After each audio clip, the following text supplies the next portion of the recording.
एक क्वेश्चन और लिखिए, सतत पोषणीय विकास का क्या अर्थ है?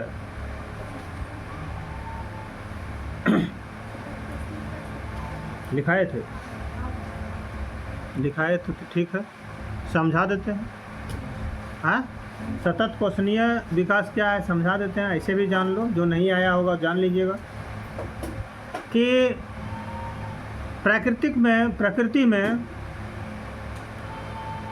जो संसाधन उपलब्ध हैं उन संसाधनों का उपयोग ऐसे करना है जो उसकी गुणवत्ता बनी रहे, हम उसका उपयोग भी कर रहे हैं और आने वाले पीढ़ी के लिए भी बचा के रख रहे हैं। प्रकृति में कोई भी किसी प्रकार का दुष्प्रभाव नहीं होने दे रहे हैं, माने प्रकृति को किसी प्रकार का हानि होने नहीं दे रहे हैं। हम उपयोग अभी भी कर रहे हैं और भावी पीढ़ी अर्थात आने वाली पीढ़ी के लिए भी बचा के रख रहे हैं। ना हम में कमी है और न उन लोगों में कमी होने के लिए असर दे रहे हैं, मतलब कि लंबे समय तक चलाने का प्रयास कर रहे हैं। इस क्रियाविधि को ही सतत पोषणीय विकास कहेंगे। ठीक है, एग्जाम्पल में समझिए कि पानी है ना, जल हम लोगों के लिए भी है, लेकिन हम लोग क्या करते हैं, चाहे हम लोग हो चाहे पृथ्वी पर के जितने सारे मनुष्य हो, सबकी बात नहीं की जा रही है, लेकिन कुछ एक ऐसा है कि अनाधून पानी का प्रयोग कर रहा है, जिसमें से 10% उसका यूजफुल है, लाभदायक है, और 90% बेकार का पानी बह रहा है। तो वो क्या कर रहा है, आने वाले पीढ़ी के लिए हानिकारक पैदा कर रहा है कि नहीं? वो आने वाली पीढ़ी के लिए हानिकारक पैदा कर रहा है। वैसा नहीं करना है।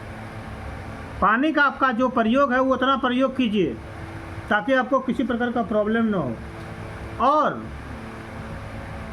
अनावश्यक खर्चा मत कीजिए, क्योंकि अनावश्यक खर्चा कीजिएगा तो वो पानी जो हम लोग यूज कर रहे हैं, तो अगर अनावश्यक अगर मान लिया 20 लीटर पानी का यूज कर रहे हैं, तो 20 लीटर पानी का अनावश्यक यूज नहीं करेंगे तो हम उसको यूज कर सकते हैं कुछ ज़्यादा दिन तक। तो जो 20 लीटर पानी बच गया मेरा, तो आने वाले पीढ़ी के लिए है कि नहीं? इसी प्रकार से अगर हम पानी का बचत करते जाएंगे, पता चलेगा भावी पीढ़ी अर्थात आने वाली पीढ़ी के लिए भी पानी उपलब्ध में रहेगा। और अभी हम लोग अनाधून पानी का प्रयोग करेंगे ना, तो पता चलेगा 10-20 साल के दौरान में ही पानी के लिए हम लोग को दिक्कत का सामना करना पड़ेगा। शायद आप लोग अंदाज़ा नहीं लगाए होंगे। आज से आप 15 साल पीछे चले जाइएगा, 20 साल पीछे चले जाइएगा ना, तो पता चलेगा हम लोग के सामने जो पीछे नदी बह रही है, इस नदी में सालों भर तक पानी बहता था, सालों भर पानी बहता था। जबकि इस नदी में मार्च आ रहा है ना, मार्च ख़त्म होने वाला है, मार्च अप्रैल आते आते पता चलेगा नदी में पानी एक बूंद भी नहीं मिलेगा। तो पानी क्या हो गया, पानी का स्तर नीचे चला गया। क्यों चला गया? क्योंकि हम लोग पानी का दुरुपयोग कर रहे हैं, सदुपयोग नहीं, दुरुपयोग। मैंने जितना पानी यूज हम लोग का करना चाहिए उससे बेसी पानी यूज कर रहे हैं।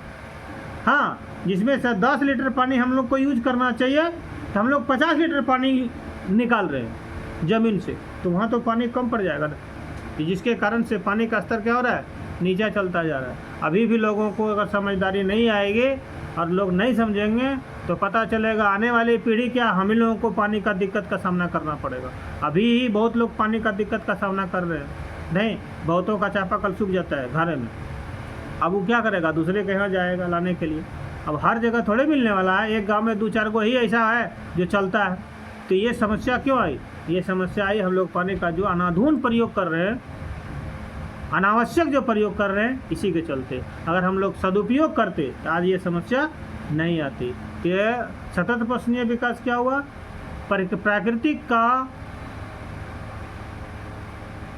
प्रकृति को प्रदूषण किए बिना, मतलब प्रकृति को किसी प्रकार का प्रदूषण नहीं करेंगे, और वर्तमान पीढ़ी में हम लोग अपना आवश्यकताओं को पूरा करेंगे किसी भी संसाधन का, और उस संसाधन को आने वाले पीढ़ी के लिए बचा कर रखेंगे।